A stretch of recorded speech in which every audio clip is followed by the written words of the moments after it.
రేగే అనే భక్తుడు హైకోర్టులో జడ్జిగా పనిచేశాడు.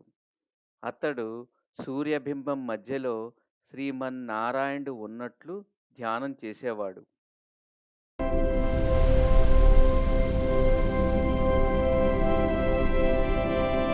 1910లో ఒకేసారి అతనికి 3 కలలు వచ్చాయి.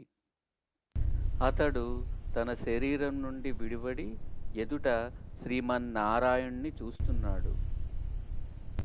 ఈసారి శ్రీమన్నారాయణుడు తన పక్కనున్న వ్యక్తిని చూపి, "ఈ షిరిడీ సాయి నీ వాడు, ఆయన్ని ఆశ్రయించు" అన్నారు. అతడు గాలిలో తేలి ఒక గ్రామం చేరాడు.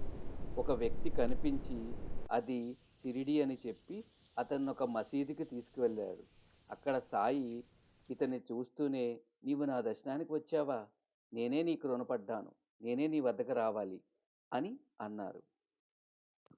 ఈయనే రేగే అనే భక్తుడు. సేకరణ అధ్యాయం 4 భక్త సులభుడు శ్రీ సాయి లీలామృతము. ఓం సాయి శ్రీ సాయి జై జై సాయి. జై సాయి మాస్టర్. గురువారం శుభాకాంక్షలు.